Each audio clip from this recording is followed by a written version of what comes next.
Hey everybody, it's Sandy and welcome back to my channel dedicated to helping you advocate for your own health one topic at a time. So guys, today I want to talk about something that's a little scary for some people, and it's how to cultivate a taste for spicy hot. Yeah, so I know people are either in the love it or hate it category, and you're almost like snake bit. If you don't like hot and spicy and you ever had a mouthful of something, you just can't even bring yourself to, can't even think about cultivating a taste for something hot. But why should you?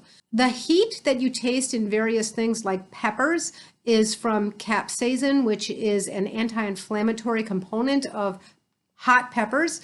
And then there are other things that are hot, like ginger, for example. Now, very often we eat ginger with things that are sweet, so we don't taste its heat. But if you ever taste ginger or drink a ginger shot or something, ginger is actually very hot as well. And ginger is a profound anti-inflammatory. So in a nutshell, the reason to try to cultivate a little bit of a taste for something that's hot and spicy is because it's probably profoundly anti-inflammatory. Now, I'm not talking about cheap sauces where you just pour something over your dish that just gives heat without any real substance or nutrition. I think that it's good to make some heat one of the components of an anti-inflammatory diet. I know it sounds like really counterintuitive, right? Like, how could something that causes burning and that kind of heat be anti-inflammatory? But it is. I'm just going to give you some tips, some of the things I've done to cultivate more of a taste, and actually I do enjoy now some heat. So if you're just starting out, one of the things you might do in order to cultivate a taste for something hot is make the oil itself hot. So when you start preparing any kind of a dish that's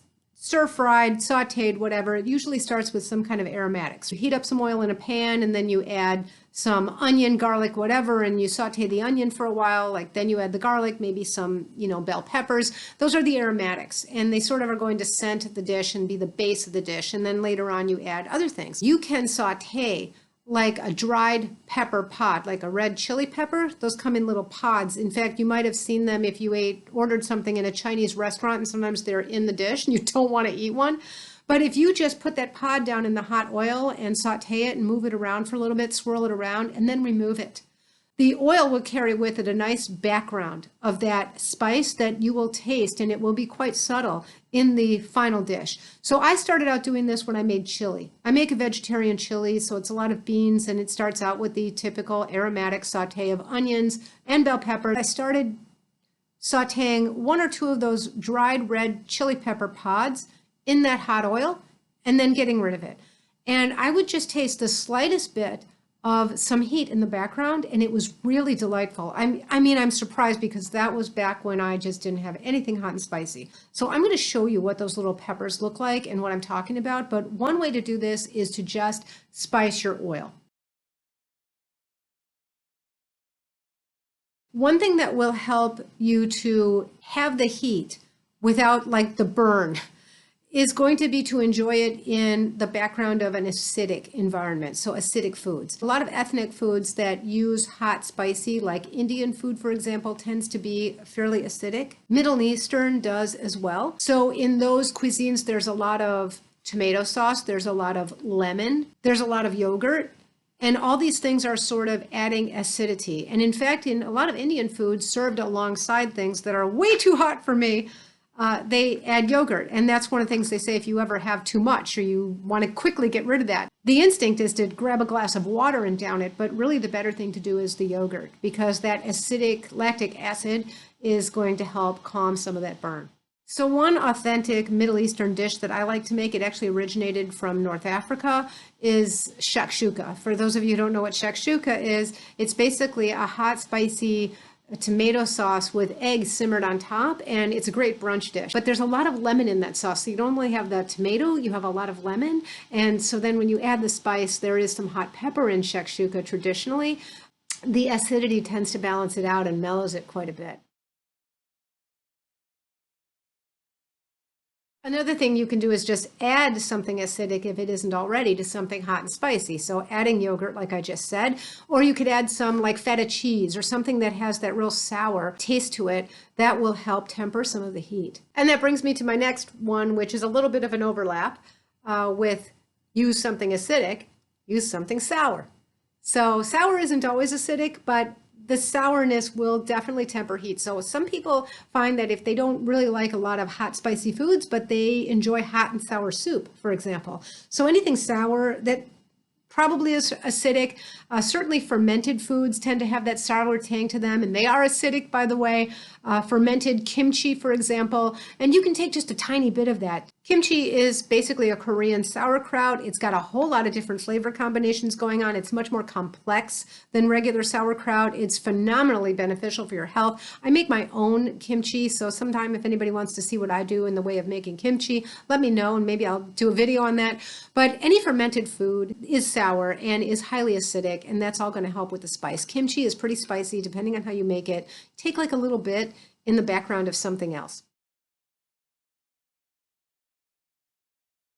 I will add that something like fermented peppers. If you don't like jalapeno peppers, so you can't stand that kind of heat of like a raw jalapeno pepper, not only could you slice up some of that and saute it in your oil first and then get rid of it, kind of like the way I described with a dried chili pod, but you might find that you like pickled peppers. Pickled should mean fermented, but usually there's a cheat, and when you buy things off store shelves, they're not truly fermented. They just add some vinegar and it makes it taste like it's pickled or fermented.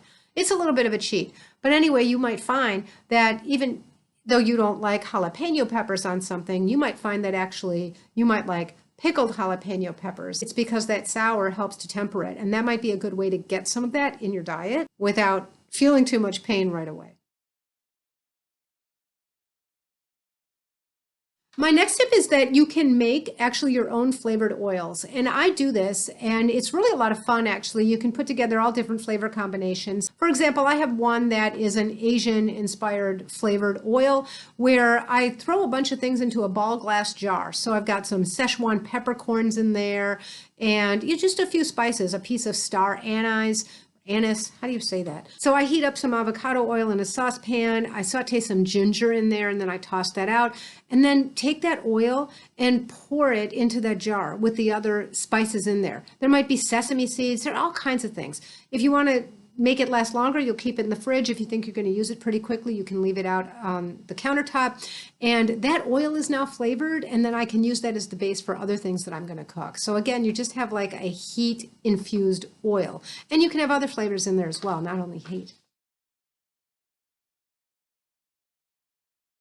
And then finally, this one I haven't heard too often. It's not a great trick, but it is a trick. And one thing I've done is cool off the heat with a little bit of mint, and I find this is particularly helpful with something like ginger. I make ginger shots because ginger shots are profoundly anti-inflammatory. If you guys want to see how I do ginger shots, let me know and I'll do that too. Ginger shots are phenomenally expensive if you go buy them at a juice bar, and they're really, really easy to make. And even if you don't have the special kind of juicer that I have, they're pretty easy to make with something like a Vitamix. One way to cool down the ginger shot is to add a little bit of mint. Now, is it cool? No, it's still quite a kick.